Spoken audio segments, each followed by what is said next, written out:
Sa inyong lahat. Thank you for coming this morning, and thank you for your love for God and for His Word and for your desire to worship Him with us today.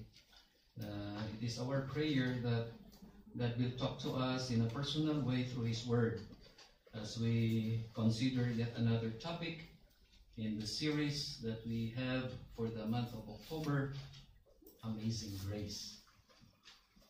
At ngayong umaga, titingnan po natin ang isa na naman na mahalaga na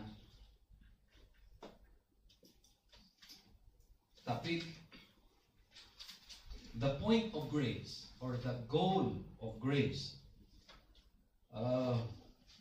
After what God has accomplished in our lives by His grace in the Lord Jesus Christ or through the Lord Jesus Christ, what then?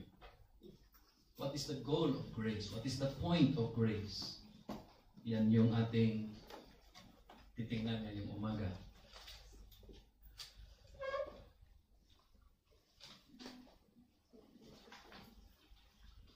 Allow me to read again the portion of the scriptures that we have read a while ago. But this time I want to read it from the New Living Translation. You can follow along silently. It is in your program actually, on the Sunday side of your program, worship program. That is from the New Living Translation, the NLT. This is a modern translation of the Bible, and one of the popular modern day scholars that we know, Pastor Chuck Swindoll, loves this translation.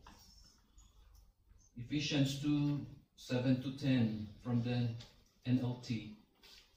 Please follow along as I read. So God can point to us in all future ages as examples of the incredible wealth of His grace and kindness toward us, as shown in all He has done for us who are united with Christ Jesus. God saved you by His grace when you believed, and you cannot take credit for this. It is a gift from God. Salvation is not a reward for the good things we have done, so none of us can boast about it. Verse 10, for we are God's masterpiece. He has created us anew in Christ Jesus, so we can do the good things He planned for us long ago. This is God's living and powerful word. We pray that He will bless this for us. Let's pray.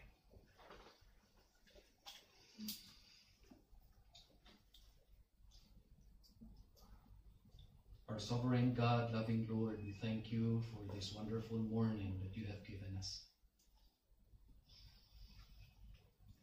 You have spoken to us already through the song that we have heard.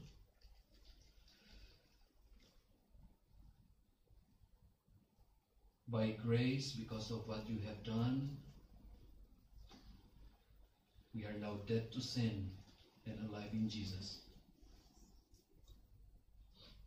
It is by Your grace that You have given us this new position, spiritual position, a new situation in our moral lives, a new condition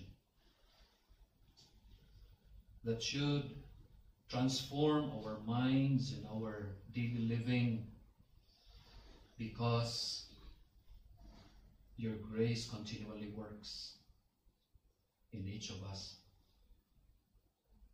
transforming us, molding our lives, making us like Christ. We thank You for this morning that we can gather as a family of believers, as a church, the bride of Christ, whom He nourishes and cherishes. We acknowledge, dear God, that we need to be intentionally conscious of the fact that the bridegroom, the Lord Jesus Christ, loves us, loves the church so much. He nourishes it every day through the Word and washes it every day through His blood and guides it every day through the influence of the Holy Spirit. We come together as a family. We lift up your name with a desire that it will only be you that will be glorified and exalted and magnified in our midst today. We are gathered here not to lift up ourselves,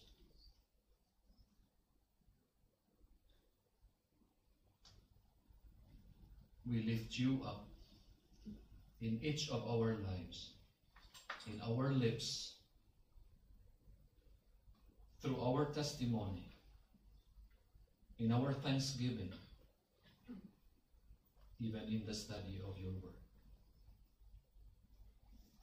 This morning we pray that you will guide us again as we consider your word. We pray that you will open our hearts, our minds.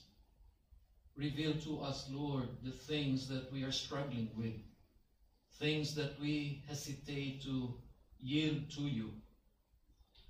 We pray that your grace will complete its work in us today through your word, so that we will yield and we would allow you to lead us in our daily lives. We would allow the Holy Spirit to influence every thought, every word, every act in us, so that we can be salt and light in this dark and sinful world. Father, we would want to pray that you will extend your favor upon our brethren who are not feeling well today. Some of them came to church sick. We pray, Lord, that you will strengthen them today as they are taking some medicines. We pray that you will bless this medication and heal them, Lord. Protect each one of us, especially Hong Kong is again going through this flu outbreak, and some of us are not protected by the vaccine. We pray, Lord, that you cover us with your mercy and that you protect us, Lord, because we are exposed every day. We go out every day and we go to public places. Just keep us, Lord, keep us safe and protect us. We pray that you will strengthen our antibodies, our resistance against this virus. We pray you will take good care of us. We pray for Kuya Romy. We remember him today. Supposedly, he should be back last night from his flight. But because of this very big fire in one of the cargo areas in the airport in Dhaka, until now, he is there. We pray that they would be allowed to unload their cargo and that they would be able to fly back on time so that he would be able to take the exam tonight. We pray for your favor. We pray for wisdom. We pray that you will give him focus, even as probably he might be worrying whether he would be able to make it for tonight's exam or not. Give him assurance, Lord, that you are in control and that you would help him pass this exam. We remember Janine. We also remember Princess. In the next few weeks, they would also be taking their board exams. We pray for your favor upon them as well. And we may have other relatives, loved ones, acquaintances who are also scheduled to take their various board exams in the coming weeks. We pray also that you help them, Lord.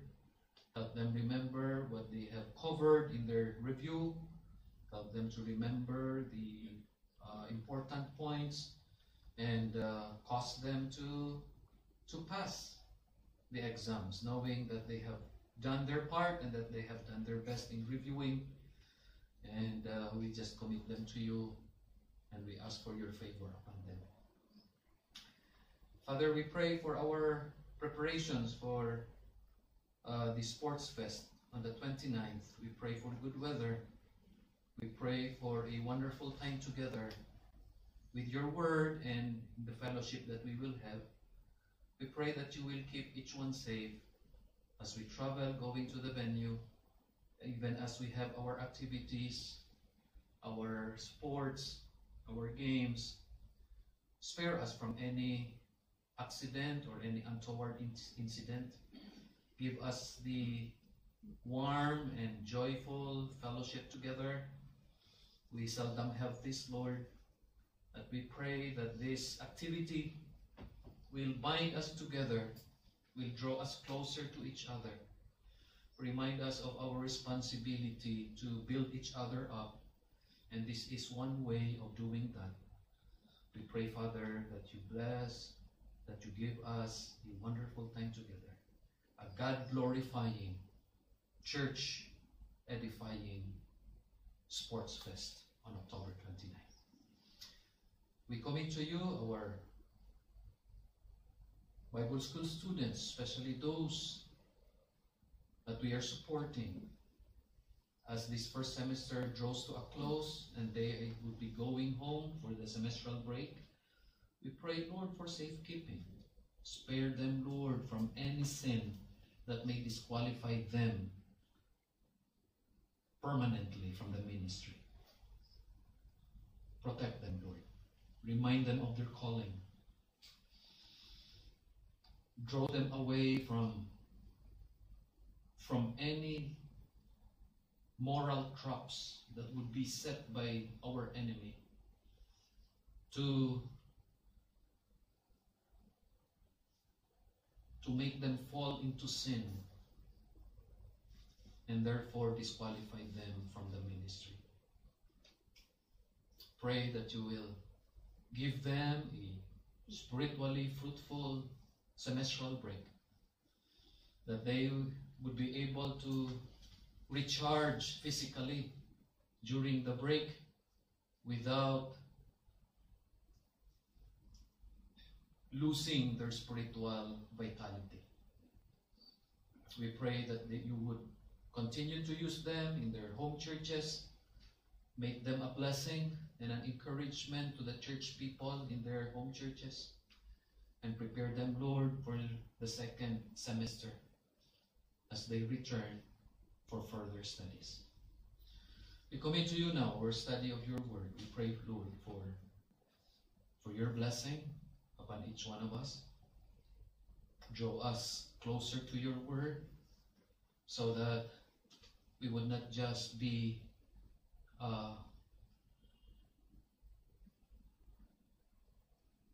part-time tasters of your word, but full-time eaters of the spiritual food that you always prepare for us every day. And so bless your word now. In Jesus' name. Amen. The call of grace from Ephesians chapter 2, verses 7 to 10. The word of God is very rich, and since 2 Sundays ago we have considered the spiritual treasures from this particular passage.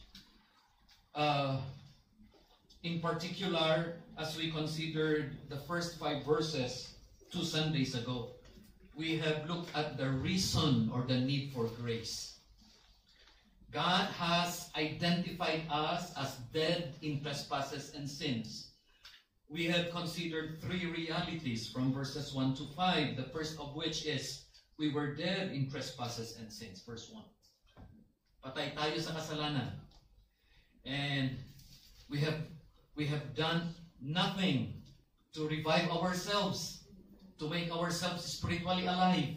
Wala tayong magawa at wala tayong nagawa. We were also enslaved by 3 prison guards. Itong tatlong ito, hindi tayo pinayagan na makatakas. We have been slaves under their control. Verses 2 and 3. Inisa-isa natin ito. 2 Sundays ago, we have looked at the pressure of the world, the influence of the world. We have also saw Satan as one of the slave masters, and even the lusts of the flesh that has enslaved us. Ito yung tatlo na nagpahirap sa atin. Hindi tayo makatakas. Gustuhin man natin to do good, there is something in us preventing us from doing good. On and on and on and on, palagi tayong talo because of these 3 slave masters. And then the final actuality that we have considered, all of us were under God's wrath. Yung puot ng Diyos towards us because we have sinned against Him and we have disobeyed Him. And we have rebelled against Him. We were under God's wrath. At sabi sa Romans 3 at Romans 6, because no one is righteous, we were all condemned. We were all sentenced to die. For the wages of sin is death. Not just physical death. We stand under the condemnation of God of being eternally separated from Him. Spiritual death. Because we were under God's wrath. That is the reason or the need for grace. Last Sunday, we have seen the response of grace. Hindi tayo pinabayaan ng Diyos. In that very miserable, deplorable, spiritual condition we were in, hindi tayo pinabayaan ng Diyos. We praise God for His grace. And here we see the response of His grace. May tatlo tayo na na-identify from verses 5 and 6. First of all, by God's grace, He has quickened us. Binigyan tayo ng bagong buhay. We were dead in trespasses and sins, but God's grace quickened us. Verse 5. Secondly, we were raised as in Jesus Christ. Again, by God's grace. Verse 6, first part. Binuhay niya tayo, pinabangon niya tayo. New situation, new condition. And then in the last part of verse 6, by His grace, He seated us in the heavenlies. Pinaupo tayo. And so, kahit nandito tayo ngayon sa lupa, positionally, we are already in heaven, sitting beside the Lord Jesus Christ. We are co-heirs with Jesus Christ. We are in the heavenlies. Now notice, mga kapatid, we were quickened by Christ Jesus, or sabi dyan, together with, verse 5. We were raised in Christ Jesus, and then we were seated in Christ Jesus. I hope and pray that you will not miss this very important reality, that the channel of grace is only the Lord Jesus Christ. There is no other person na makakapagbigay sa atin ng biyaya. Hindi po totoo yung teaching ng simbahan kung saan galing tayo, most of us. that Mary is full of grace and so siya yung daanan ng biyaya ng Diyos. Hindi po yung totoo yun. It was not God's intention that Mary would be the channel of grace. Tingnan ninyo lahat ng verses na ito, 5 and 6. Only by the Lord Jesus Christ can we experience grace. And no one else. You will only receive God's grace through the Lord Jesus Christ. Not through Mary, not through any priest, hindi sa Santo Papa, hindi sa mga saints, hindi sa pastor. It is only by and through and in the Lord Jesus Christ.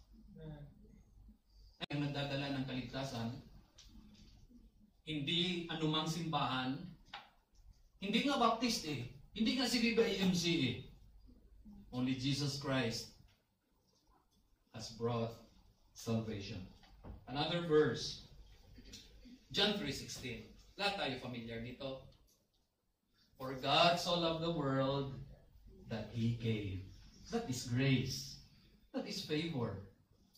It is His gift. The Lord Jesus Christ is His gift to us, to the world. At ito yung condition. Whoever believes in Him will never perish, but have everlasting life. And so ito lahat, as we have covered this, 2 Sundays now, going 3 Sundays today, it gives us a very important question. A question that all of us need to answer. Ito yung mahalagang question na ito. Does grace produce careless living? Kasi baka mali yung ating pag-unawa tungkol sa biyaya ng Diyos. It is possible kasi na you will think that because you are already saved, you are already spared from the condemnation of hell, ligtas ka na sa impyerno, makakapasok ka na sa langit, that you can still do what you want to do. You can still be careless in your living. Which brings to our mind again, yung tao na na-mention natin last time, si James Edel Packer. Naalala ninyo, may term siya na ginamit last Sunday. Yung word misbelief. Naalala ninyo?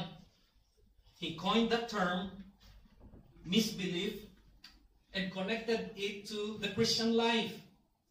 Because this is his proposition. It is possible for a believer to believe in the Lord Jesus Christ and yet fail in his Christian life because he is carelessly living.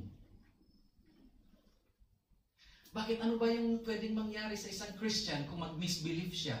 Ganito yun A wrong understanding of grace will produce a so what attitude. Ulitin ko A wrong understanding of grace will produce a so what, I don't care attitude.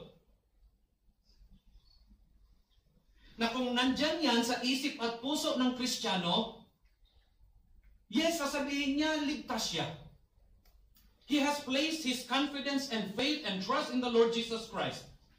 Pero baka magresulta sa kanyang puso at isip at buhay, sasabihin niya, so what? So what? I don't care. I will continue to live my life. Katulad ng buhay ko nung wala pa ako sa Panginoon. I will continue to engage in sinful activities. I will continue to go to questionable places. I will continue to do things that would not honor God. Because after all, ligtas na ako. After all, hindi na ako may impyerno. And so, si J.I. Packer, uulitin natin at babalikan natin ang kanyang sinabi, to be wrong about God's grace is to be wrong about the heart and core of our faith. It is possible for you and me, dearly beloved, that we are in the Lord Jesus Christ and yet be wrong in our understanding of God's grace. And what makes this dangerous, when we are wrong about God's grace, then we would be wrong about the heart and core of our faith.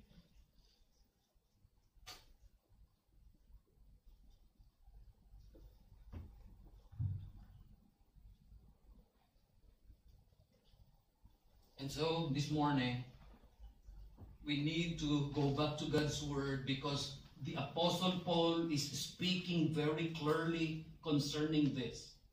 There is these two verses in Romans 6:1. At ito yung kanyang sabi, what shall we say then? Shall we continue in sin that grace may abound? Sinagot niya in verse 2, God forbid.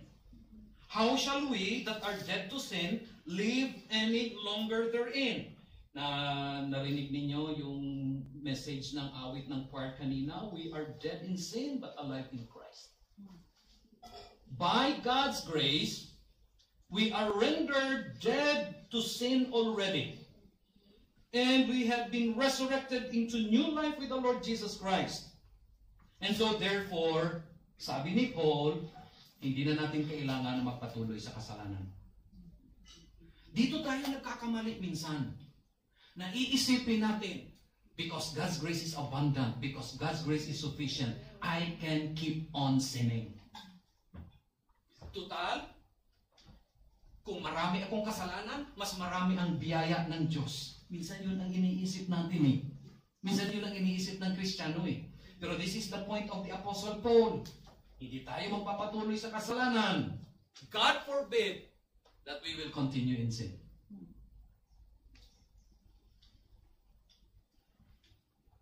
Nagkakasala pa naman tayo kasi hindi pa tayo perfecto. Pero it is one thing na magkasala, it is another thing na magpatuloy ka sa kasalanan. Sa Ilonggo mas maganda eh. It is one thing na nakasala ka, it is another thing na magpakasala ka. Nakuha niyo ang idea? And so, as we reflect on these particular 4 verses, I want to submit to you that God's grace is both the source of our salvation and the motive for living the Christian life. Hindi lang na dito nang gagaling ang ating kaligtasan. Ito din ang gumagabay sa atin at ang nagdadrive sa atin so that we would live the Christian life. Dalawang bagay lang ang gusto kong i-share sa inyo for this morning study. God's grace is both the source of our salvation and the motive for living the Christian life. I want to share with you 2 things this morning. First, one of the point of grace that we see, especially here in verse 7, is this. God gave His grace. God applied His grace to us, to our lives, to demonstrate its abundance in God's mercy to us through the Lord Jesus Christ. Let me read that again in the NLT, verse 7. So God can point to us in all future ages as examples of the incredible wealth of His grace and kindness toward us, as shown in all He has done for us who are united with Christ Jesus. Okay? So, God can point to us in all future ages. Now, dito po sa verse 7, we see important things. Una, makikita natin dito ang audience. Sa verse 7. As God applies His grace upon each one of us every day and changes our lives for His glory and for our good, pinapakita niya ang richness ng kanyang biyaya through our lives dahil may audience. May mga tao na gusto niyang pakitaan ng kanyang biyaya. I think it was 2 years ago that we were given the opportunity to go to a museum dito sa Hong Kong, dun sa may Kowloon side. For the first time in my life, ngayon lang ako 2 years ago lang ako nakapasok sa napakalaking museum.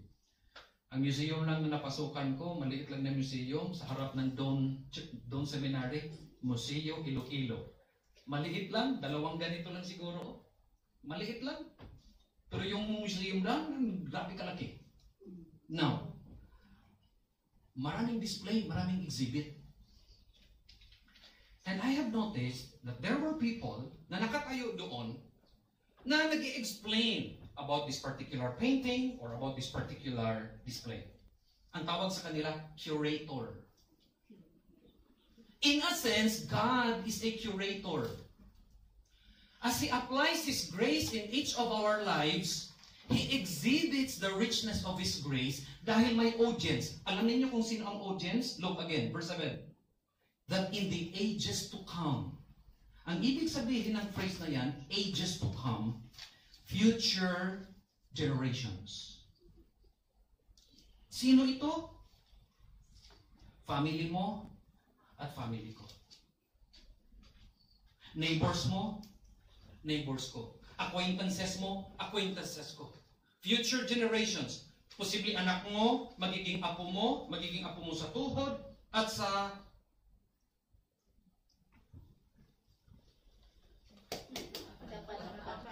hindi yan napadapa sa Tagalog.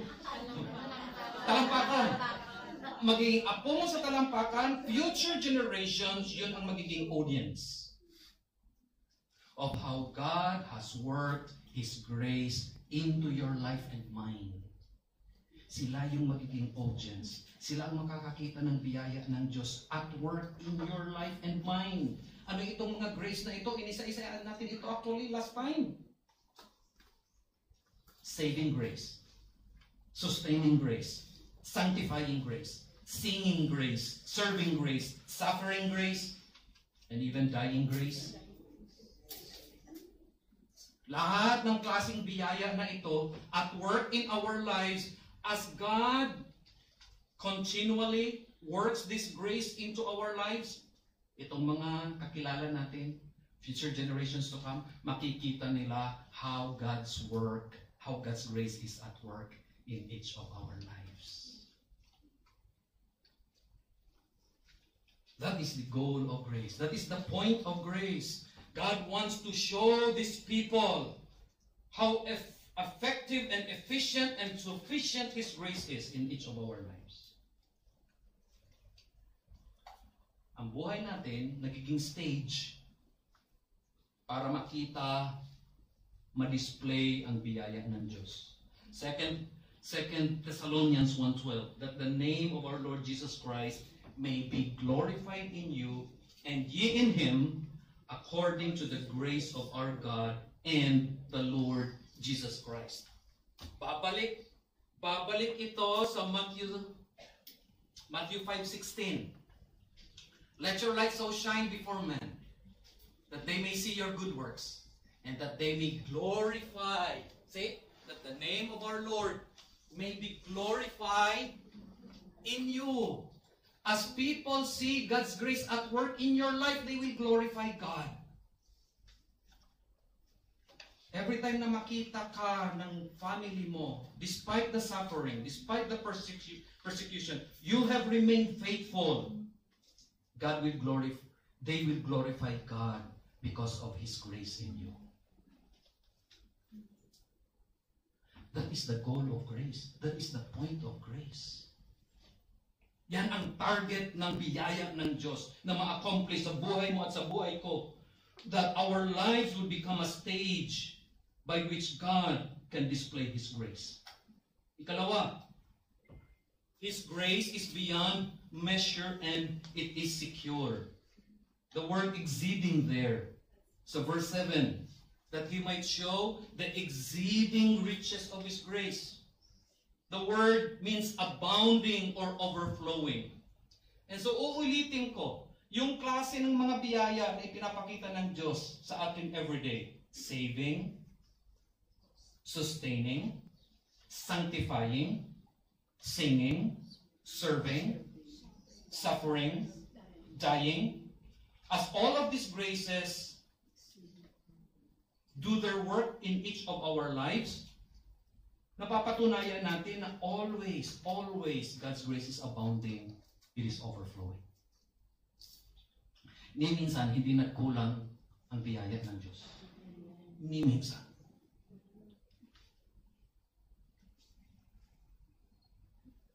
It is beyond measure. It is beyond secure. And so, you may be here today. Iniisip mo, despite your sins, despite the fact that you were dead in trespasses and sins, God has saved you. Iisipin mo, kaya ba ng Panginoon iligtas ang husband ko? Masyadong masamang tao. Nambubugbog. Alam mo kung anong sagot? Yes. Why? Because His grace is exceeding. His grace is overflowing. It is abounding. In the same way na niligtas ka niya ng napakayaman at napaka-abounding na grace ng Diyos, kaya niyang iligtas ang husband mo. Kaya niyang iligtas ang mga anak mo. Kaya niyang iligtas ang mga neighbors mo. Romans 2:4. Sabi ni Paul, or despiseth thou the riches of His goodness and forbearance and long-suffering. In the original, itong riches na ito, kinonect niya sa tatlo. Riches of His goodness, riches of His forbearance, riches of His long-suffering. Ine-emphasize na itong tatlo na ito, rich, overflowing, abundant, hindi magkukulang ang biyaya ng Diyos. Pero alam ninyo, isa pang bagay na makikita natin dito, God's grace always leads people to repent. That is another goal or point of grace. Interchangeably, the word goodness is synonymous with kindness. In some verses, it is synonymous with generosity. And so makikita natin dito that ang biyaya ng Diyos, He gives it to people so that they would repent from their sins. Ang kanyang kabutihan, ang kanyang kindness, ibinibigay ng Diyos to help people repent. In our Sunday school kanina, naalala ninyo, omnibenevolence ng Diyos? Tingnan ninyo. This is the continuation of the verse. Verse 4. Sabi dyan, not knowing that the goodness of God leadeth thee to repentance. There is always a purpose ng biyaya ng Diyos, ng kanyang kabutihan sa buhay mo at sa buhay ko. It would always remind us to turn away from our sins.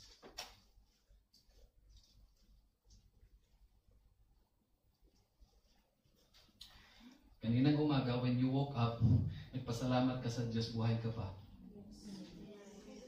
Nagpasalamat ka sa Diyos na nakahinga ka pa ng oxygen na bigay niya. Pero alam mo, nakalimutan natin na supposedly kagabi pinatay niya, sana na niya tayo.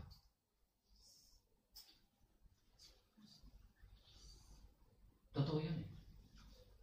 Supposedly, kagabi, pinatay na niya tayo sana. Pero that is another evidence of His grace. Hindi niya tayo pinatay. Hanggang ngayon buhay pa tayo. Kasi sabi sa Lamentations 3, God's goodness new every morning. For that reason we are not consumed. Great is His faithfulness. And so we become exhibits for His glory. It is always to glorify God. Every time people would see the wonders of God's grace at work in your life and mine, they will glorify God. And the audience are the future generations. And the purpose is to encourage them to put their faith in the Lord Jesus Christ in the same way we have placed our faith in Him. Kasi pangit, listen to this. Mga kapatid, pangit na balang araw, ikaw lang at ako ang papasok sa langit. At ang husband mo, or ang wife mo, or ang anak mo, or ang apo mo, hindi makakapasok sa langit. Pangit.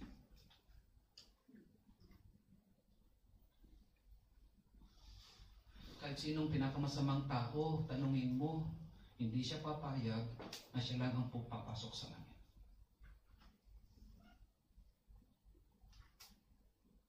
And so sa anong paraan na pwede silang makapasok din sa langit? In the same way, the purpose why God shows His grace sa mga buhay natin is to make Jesus attractive.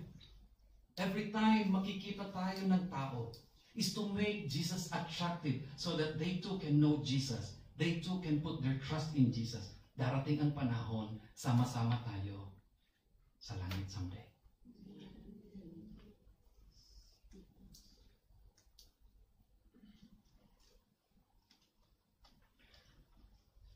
TikTok will never bring your loved ones to the Lord.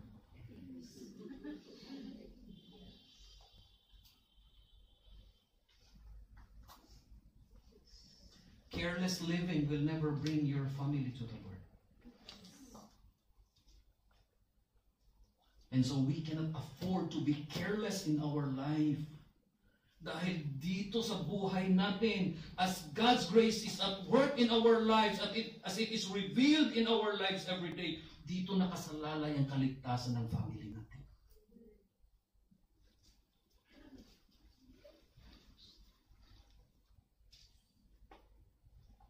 We were talking to a dear sister kanina before nag-start ng Sunday school.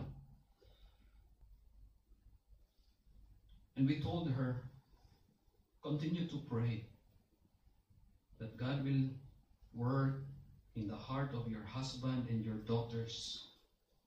Nakarinig na sila ng salita ng Diyos, nataniman na yung puso nila ng gospel.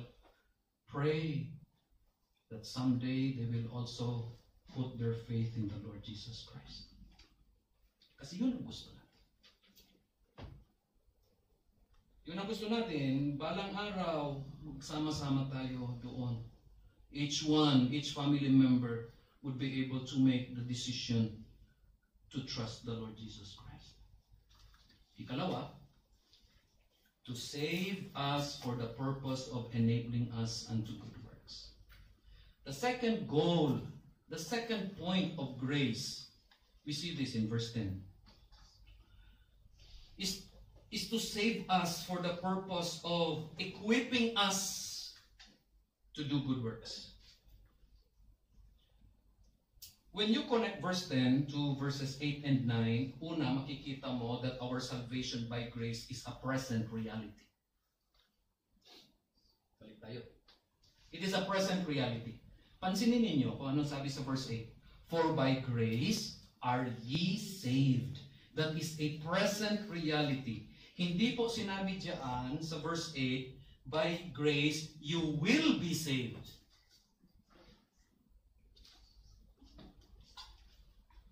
Salvation is a present reality. Anyone who has placed his or her faith in the Lord Jesus Christ can be sure of this salvation that God has offered freely. Kung natanggap mo ang Panginoong Jesucristo, if you have placed your faith in Him and on His finished work on the cross of Calvary, yung kaligtasan na ibibigay sa iyo, it will be a present reality.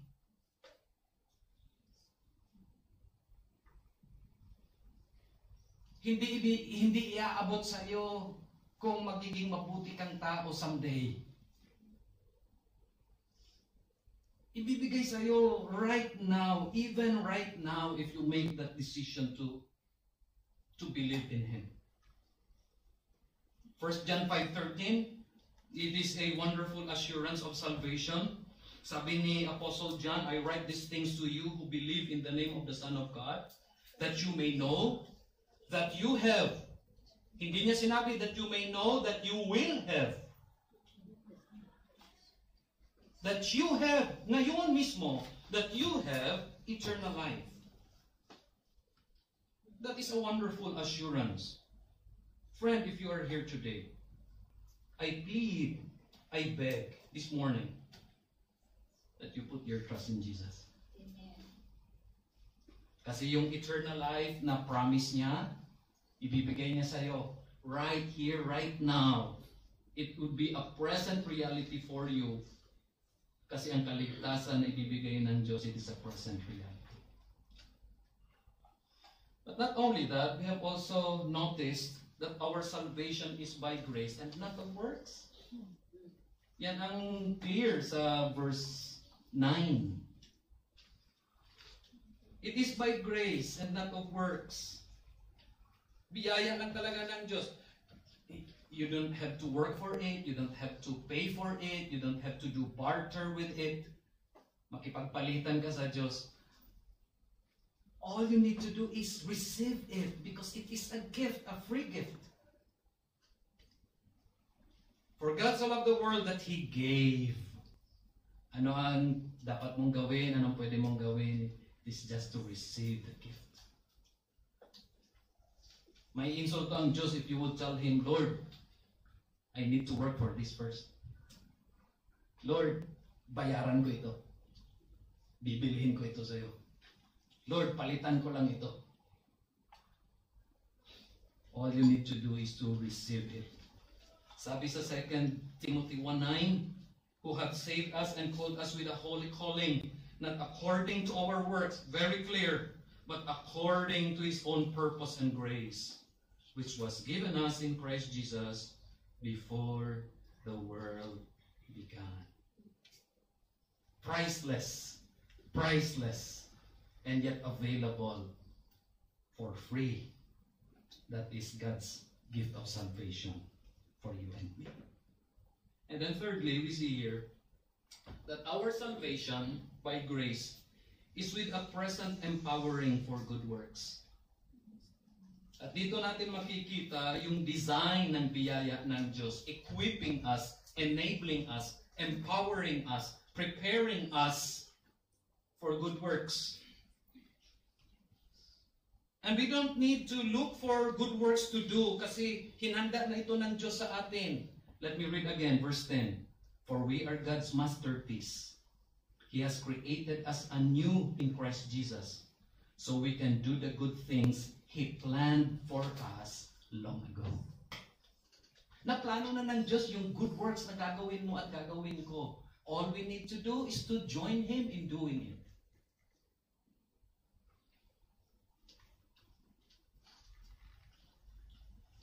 And so, as we think about doing good works, after we were saved, we do everything by grace.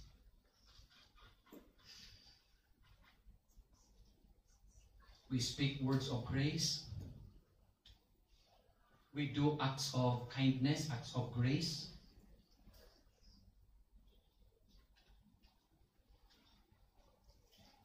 We post in social media things that are of grace. Let me give this gentle reminder, mga kapatid, because it seems that there are so many triggers na nagtitrigger sa atin sa social media. Napansin ninyo na hindi guarantee na Christian tayo. Minsan kapag may mabasa tayo sa social media, nagiging trigger. Minsan yung reaction ng Christian, hindi na God glorifying. Maraming triggers. Politics, isang trigger yun. Allow me to give this gentle reminder. Kung magagawa lang, iwasan natin na mag-cause tayo, mag-create tayo ng triggers na makakaka-apekto sa relationships natin. Magkakapatid sa Panginoon. Kasi, listen to this. And imagine the absurdity of this. Didepensahan mo ang politiko mo. Didepensahan niya ang politiko niya. And then you are not sure kung sa langit magkatabi kayo ng politiko niyo. Pero I tell you this, masigurado na magkatabi kayo ng kapatid mo sa pananampalataya. And so there is no point that we would destroy our relationships as brothers and sisters in the Lord dahil lang sa mga triggers. A gentle reminder. Someday, tatayo tayo sa harap ng Diyos, side by side, shoulder to shoulder, ikaw, ako, magkakapatid sa Panginoon. Sigurado, magkikita tayo. Yung politiko mo, yung politiko ko, I doubt.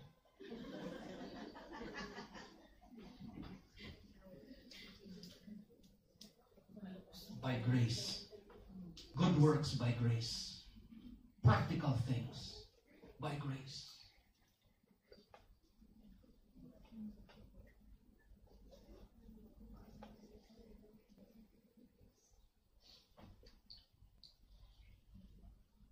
Sa 29, holiday natin. The church is planning to go to Lama Island, being the venue ng ating sports fest. Probably, some of you hindi makakasama or hindi sasama. This is a good application of this sermon. Where you will go sa 29 must show grace. What you do sa 29 must show grace. Kung ang church nasa Lama, Sports Fest, pinili mo na hindi sasama, be careful kung saan ka. Be careful kung anong gagawin mo. It should be of grace. Kasi it is an unbearable thought na yung church nandoon, umaawit, nagme-meditate ng salita ng Diyos, you are somewhere else. TikTok. That is not a thing of grace.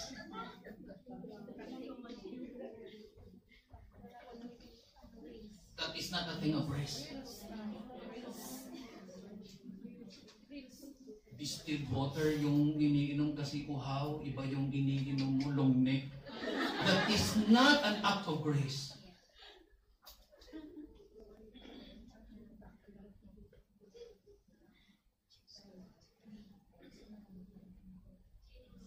So this is a practical application of that. Because we cannot afford to be careless in our living. Otherwise, we will be guilty of misbelief.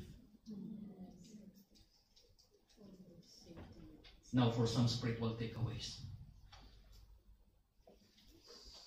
Patawarin ninyo ako, I always exceed the time. Pero I always pray na God will use His Word to bless our hearts and to change us for the good. Yan ang goal ko palagi every time I stand behind this. And so, patawarin niyo ako sa time. I know, nag-overshot na ko.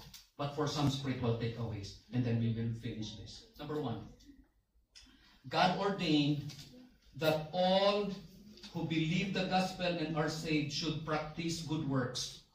That is the practical side of it. That is the application side of this. After you are saved, God expects you to do good works.